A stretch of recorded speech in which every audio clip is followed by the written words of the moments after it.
है गाइस, अस्सलाम वालेकुम, सत श्री अकाल। आई होप कि आप अच्छे होंगे। मैं भी अच्छा हूँ। मैं तौहीद अहमद और आप देख रहे हैं तौहीद ब्लॉग ऑफिशियल। तो आज ये वीडियो गाइस बहुत ही इंटरेस्टिंग होने वाली है। इस वीडियो में आपको मैं दिखाने वाला हूँ दो ऐसे रिश्वत लेने वाले पुलिसकर्मी की जो शायद इस रिश्वत के बाद कभी किसी से रिश्वत नहीं लेंगे, क्योंकि उनको 7 साल की जेल हो गई सिर्फ़ और सिर्फ 20 रुपये रिश्वत लेने के चक्कर में बस। तो गाइस आइए देखते हैं पूरी वीडियो क्या है।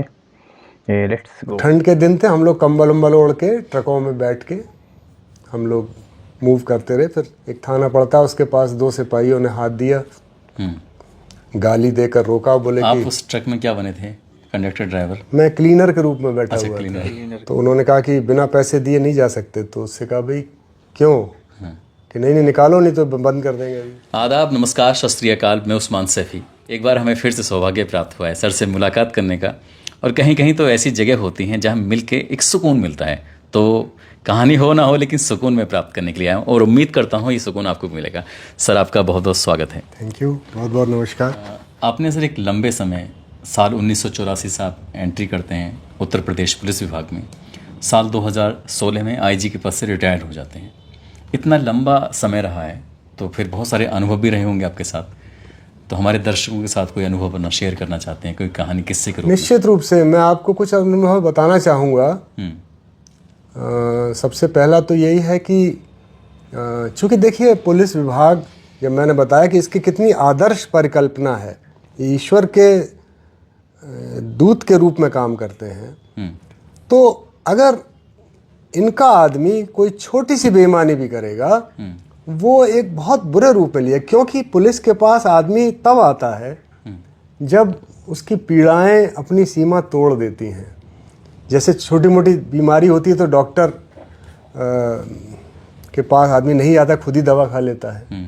ऐसे ही पुलिस और डॉक्टर के पास आदमी तब जाता है जब उसकी पीड़ाएं अपनी सीमा तोड़ देती हैं।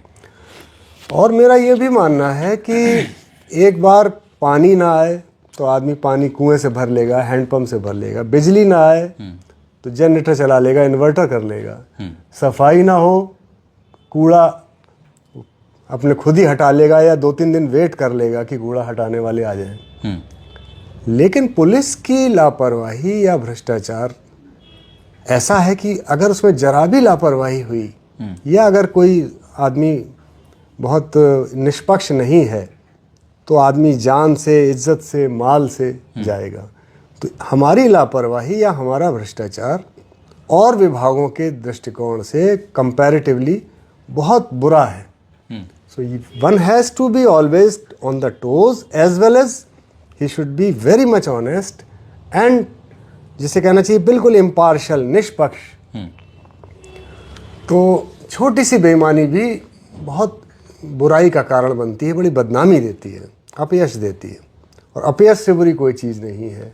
जैसे कहा भी गया कि मृत्यु से भी बुरी चीज़ अगर कोई है तो अपयश है।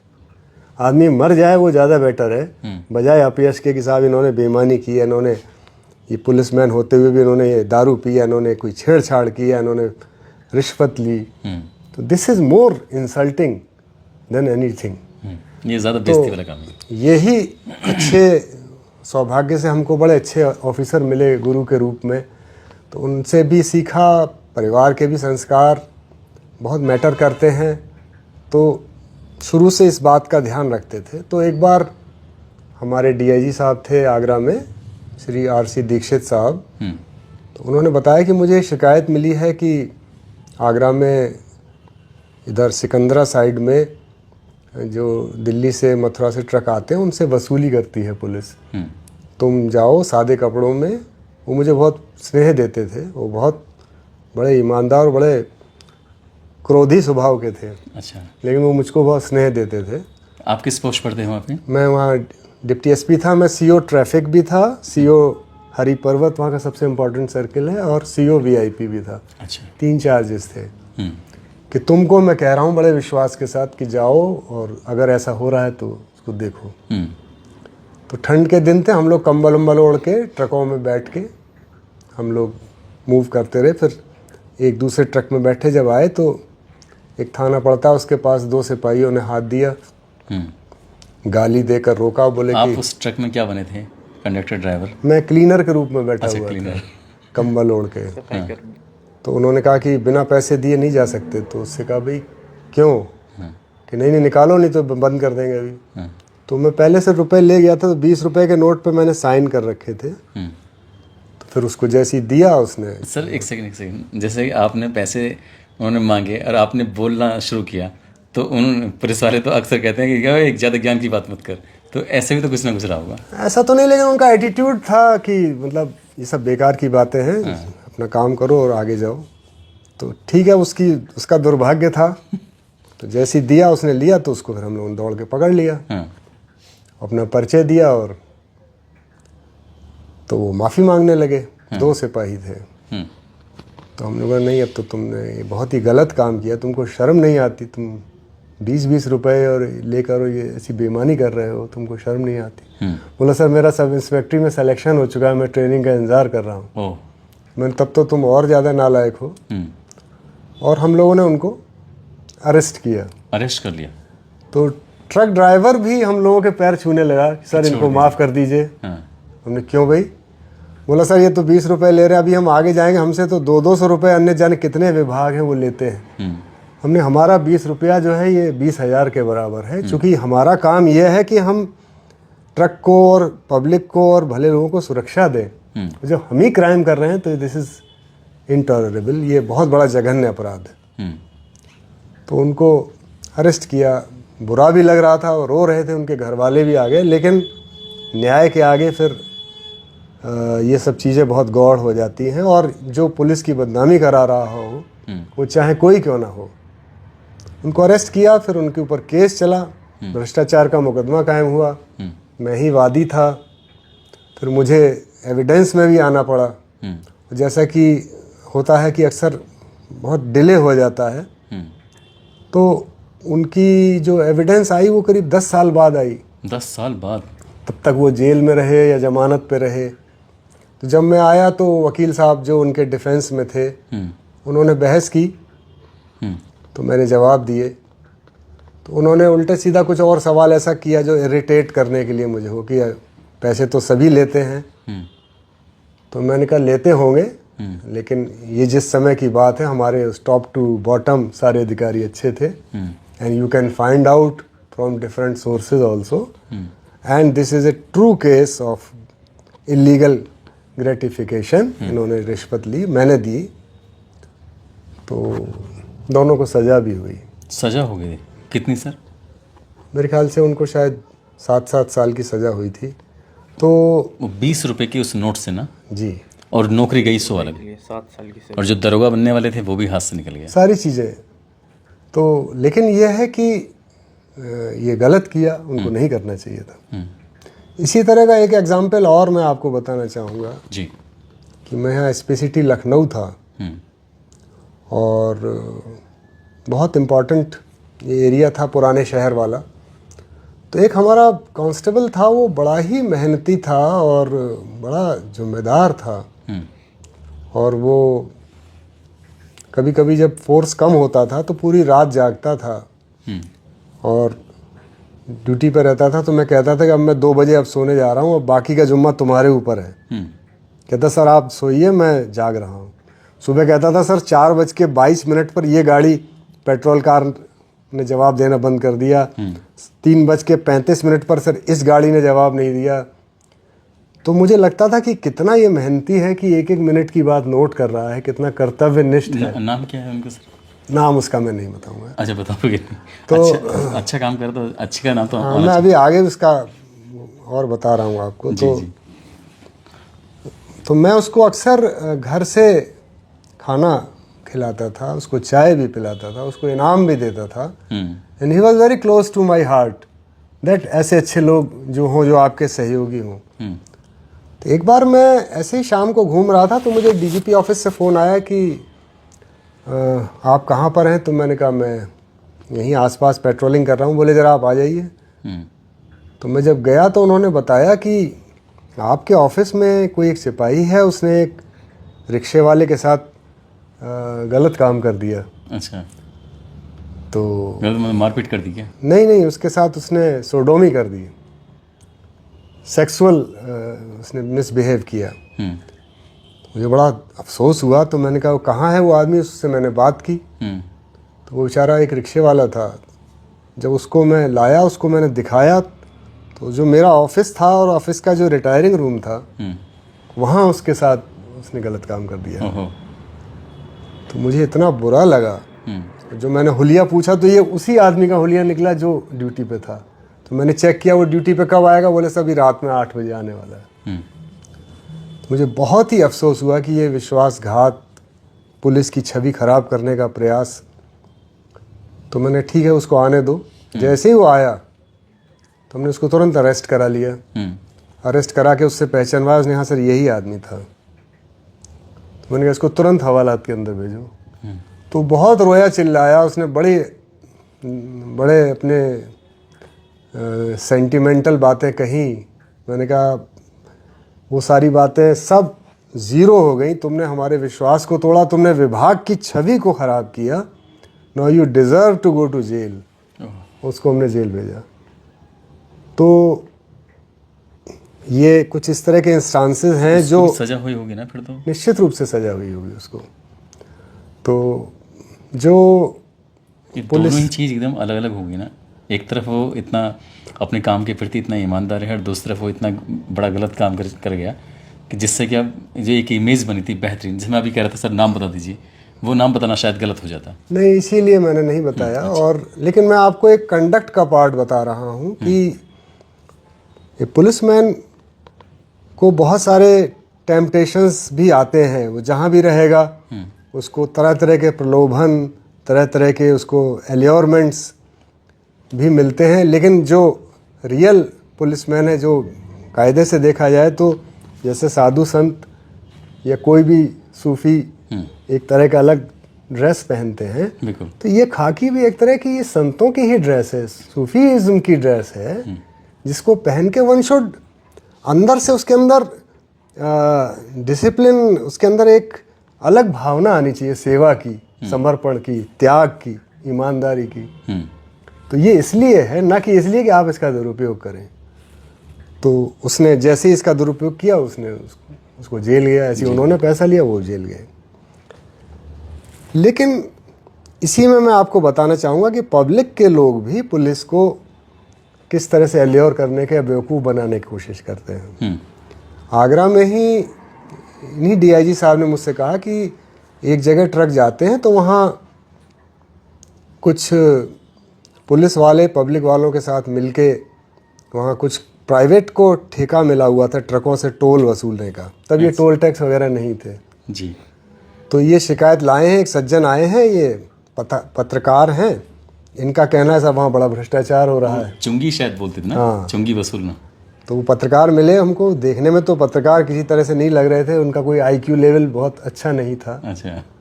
तो मैंने उनसे थोड़ा बहुत आइडिया ले, बोले साहब वहाँ बड़ा भ्रष्टाचार है, वहाँ चुंगी वाले पैसा लेते हैं, वहाँ पुलिस वाले पैसा लेते हैं। हमने ठीक है, उनको हमने ज़्यादा कॉग्निजेंस नहीं लिया और हमने 1 हफ्ते इंतज़ार किया। 1 हफ्ते बाद हम लोग फिर ट्रकों पे बैठ के उस इलाके में गए जिससे पहले गए थे आप। हाँ। तो क्लीनर एकदम से एक आदमी आया, उसने कहा रोको ट्रक, रोको ट्रक। तो हमने रोको भाई। तो बोला कि पैसे निकालो। तो हमने पैसे चुंगी पर देंगे। उसने नहीं, पहले यहाँ हम लोग प्राइवेट भी लेते हैं पैसे। तो हमने उतर के उसमें 2 झापड़ दिए, उससे पकड़ लिया उसको। अच्छा। बोला अरे सर मारिए मत। मैं फलाने हूँ। हमने, तुम तो कंप्लेनेंट थे। वो ही आ गया। तो बोला हाँ साहब मैं ही था। तो हमने, फिर तुम पैसा भी वसूल रहे हो? तो पता ये चला कि वो पत्रकार वगैरह नहीं था, वो इसी तरह का दलाल टाइप का आदमी था। झूठी सच्ची शिकायतें करके चुंगी वालों को भी और पुलिस वालों को भी वो इस तरह से, एक तरह का वो कहता था कि मैं तुम्हें पकड़वा दूंगा या तुम्हारी शिकायत कर दूंगा, और बीच में अपना काम कर रहा था। तो टू आवर सरप्राइज कि वो जो कंप्लेनेंट था वही एक्यूज निकला उसमें। ये कमाल हो गया। तो उसको भी जेल भेजा गया। वो भी जेल गया निश्चित रूप से। और वो लोग कह रहे सर हम लोग बड़े परेशान थे, चुंगी वाले भी कह रहे थे और वो लोग भी कह रहे थे हम लोग बड़े परेशान थे इस आदमी से। ये हमको धौंस देता था कि मैं अभी डीआई साहब से मिल के आ रहा हूँ, अभी तुम्हें जेल भिजवा दूंगा, और बीच में अपना उल्लू सीधा कर रहा है। सर्कस टाइप का आदमी था वो। तो इस तरह के लोग भी होते हैं जो पुलिस को डरा के या संलिप्त करा लेते हैं लालच दे के। तो ये बहुत सी बातें हैं, लेकिन फिर वही बात कहूँगा कि सौभाग्य से हमको इतने अच्छे अधिकारी मिले जो हमारे गुरु थे या गाइड थे। तो उनसे जो हमने सीखा, तो कहीं भी ईश्वर की कृपा से व्यक्तिगत आचरण पर कोई आरोप नहीं लग सका, और फिर अच्छी हमको टीम भी मिली। तो मैं तो नहीं कह सकता इस बात को। आपके जाने से पहले आपकी शोहरत वहाँ पहुँच जाती होगी ना, तो नहीं, वो फिर लोग ये मेरा अपनी व्यक्तिगत बात नहीं कर रहा हूँ। हाँ। ये इट इज़ विद एवरीवन कि ऑफिसर कैसा है, ये पहले से पब्लिक में पहुँच जाते। हम लोग जब पब्लिक वालों से मिलते हैं, चूँकि मैं बहुत कम्युनली सेंसिटिव सिटीज़ में भी रहा, अलीगढ़ में रहा, मेरठ में रहा, बुलंदशहर, गाज़ियाबाद, लखनऊ, कानपुर, तो मैं जब पब्लिक वालों से मिलता था, मैं पब्लिक कम्युनिटी पुलिसिंग में बहुत विश्वास करता हूँ, तो मुझसे ऐसे सवाल करते थे, वो लगता था ये मेरे बारे में सब जानते हैं। अच्छा। आपको कहाँ से पता चला? कि सर हमने आपके आने से पहले पता कर लिया था कि वो कैसे हैं। तो देखिए पब्लिक कितनी उम्मीदें रखती है कि वो जो अधिकारी आ रहा है उससे पहले से ही होशियार रहा जाए कि वो किस तरह का है, या अगर वो अच्छा है तो उसके लिए हम लोग उसके नज़दीक जाके अपनी कुछ बातें बता सकते हैं, क्योंकि हर एक को ऐसी बातें कोई बता भी नहीं सकता कि ऐसा हो रहा है, ऐसा हो रहा है, कहीं वही ना लीक आउट कर दे। तो ये सारी बातें पब्लिक भी जानती है और फोर्स भी जानता है, और it depends upon the ring master. जैसे सर्कस में रिंग मास्टर होता है, जैसे घुमाएगा वैसे घुमाएगा, वो अपनी पूरे शो को रन करता है, इवन जानवरों से भी वो अच्छा काम ले लेता है। तो हमारे तो टीम में इंसान है, और उसको अच्छी तरह से सपोर्ट भले लोगों का अगर पब्लिक का मिल जाए तो नथिंग लाइक दैट। तो it depends upon the senior officers. वो अगर अपना फोर्स पे नियंत्रण रखेंगे और फोर्स को परेशान नहीं करेंगे। परेशान करने से मतलब आप समझ रहे होंगे, if we are honest and upright and not allowing them to do dishonesty, because I am also not having any expectations from you, तो उनके पास कोई फिर बेईमानी करने का जवाब नहीं होगा। सही बात है, आप कुछ मांगोगे नहीं उससे, पता और अगर उनको ये भी मालूम है कि अगर मैंने ऐसा कर दिया तो मुझे जेल भेज दिया जाएगा, तो वो बिल्कुल नहीं करेंगे। कुछ अधिकारी भी ऐसे आदत भी होते हैं कि सब्जी भी सब, ये खाने पीने का सामान सब चल रहा है। It depends on, again I will say, not with everyone and not in only police department, it is everywhere. जहाँ ऊपर के अधिकारी अच्छे हैं वहाँ सारा माहौल अच्छा है। तो कुछ और किस्सा याद आ रहा है कि नहीं आ रहा है, या आज इसी से इतना संतोष करना है? आई थिंक आपने सडनली मुझे, आप आए, आपका स्वागत है, और आपने मुझे टॉपिक दिया। लेकिन मैं यही कहना चाहूँगा कि पब्लिक को भी और अपने पुलिस के भी परिवार के सदस्यों को, कि अगर जनता का स्नेह आपने प्राप्त कर लिया, उनका कॉन्फिडेंस प्राप्त कर लिया, और उनको अगर ये विश्वास हो गया ये अधिकारी जस्ट है, हमारे लिए, हमारे सुख दुख में हमारा साथ देता है, तो वो आपके लिए जान लगा देंगे। मैंने इसको महसूस किया है। अलीगढ़ में बहुत कठिन डिस्ट्रिक्ट था और वहाँ दंगे भी हुए थे। तो जनरली पीएसी के बारे में एक धारणा होती कि पीएसी जो है वो थोड़ा सा कहीं अपने एक्शन में कुछ विचलित हो जाती है। लेकिन हमने ये पाया कि एक मुस्लिम इलाके में पीएसी लगी हुई थी, और जैसा होता है इनके रोस्टर में कि पीएसी एक 2 हफ्ते में 3 हफ्ते में इनका चेंजिंग होती रहती ड्यूटी। तो एक जगह से पीएसी जा रही थी, तो मैंने देखा वहाँ के लोग रो रहे थे, हमारे पास आए रोते हुए, सर इनको चेंज मत करिए, इन्होंने हमारी बड़ी हिफाजत की है। मुस्लिम वर्ग के लोग थे। इतना अच्छा लगा सुन के कि देखिए अच्छा फोर्स, अच्छे आदमी, अच्छा माहौल और अच्छी गाइडेंस, ये एक बहुत ही आइडियल एटमॉस्फेयर क्रिएट कर देती है। तो मेरा यही कहना है अपने जनता के लोगों से कि पुलिस को जैसा कि बहुत ज़्यादा दिखाया जाता है, ऐसा टेकन फॉर ग्रांटेड ना समझे। पुलिस ऑफिसर्स या पुलिस के जवान भी आप ही लोगों से, समाज से ही आए हैं। उनको प्यार दीजिए, उनको कॉन्फिडेंस दीजिए, और उनका सहयोग लीजिए। और मेरा पुलिस के भी जवानों से ये अनुरोध है कि जनता की सेवा करने का पुण्य प्राप्त करने से उनको यश और बहुत ऐसी चीज़ें, अनेकों चीज़ें जो पुलिस में होती हैं, यू नेवर नो प्रॉब्लम किस रूप में आए या संकट कब आए और कब टल जाए, आपको पता ही नहीं चलेगा कि आपका संकट आया था और टल गया। सही बात। ऐसे जब दुआएं मिलती हैं अच्छे लोगों की तो वो संकट आते हैं और ख़त्म हो जाते हैं, आपको पता भी नहीं चलता। पता नहीं चलेगा। तो वो तभी अर्न कर सकता है आदमी जब लोगों की दुआएं ले। तो दुआओं में बड़ी ताकत होती है, उनको प्राप्त करें और एक अच्छा एग्जाम्पल दें अपना। बहुत साल पहले एक गाना आया था, राजेश खन्ना के ऊपर फिल्माया गया था कि पब्लिक है सब जानती है।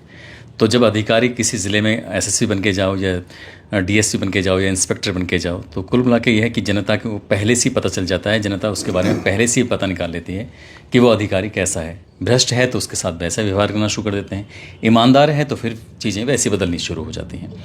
हमारी बातचीत हो रही थी जो आईजी से रिटायर्ड हो चुके हैं आर.के.एस. राठौड़ साहब। इनकी एक और ख़ास बात है, चाहे उत्तर प्रदेश में मायावती की सरकार रही हो, उत्तर प्रदेश में चाहे वो अखिलेश यादव जी की सरकार रही हो या फिर योगी आदित्यनाथ जी की सरकार रही हो, हर सरकार में उनको उतना ही प्यार मिलता रहा है जितना दूसरी सरकारों में मिलता रहा। समान व्यवहार इनका रहा है, ईमानदारी के लिए जाने जाते हैं। और मैं इसलिए भी सर के पास आया क्योंकि मुझे इनके पास आकर बेहद सुकून जो मिलता है। उम्मीद करता हूँ कि सर की बातचीत है आपको बहुत पसंद आई होंगी। आप लोग सब अपना ख्याल रखें, सुरक्षित रहें। जय हिंद, जय भारत। Thank you. तो गाइज़ आज की वीडियो में फ़िलहाल बस इतना ही, दीजिए हमें इजाज़त। आई होप कि ये वीडियो आपको पसंद आया होगा। वीडियो पसंद आए वीडियो को लाइक करें, चैनल सब्सक्राइब करें। मिलते हैं फिर किसी और वीडियो में किसी और टॉपिक के साथ। जब तक के लिए अपना और अपनों का ख्याल रखें। Thank you very much.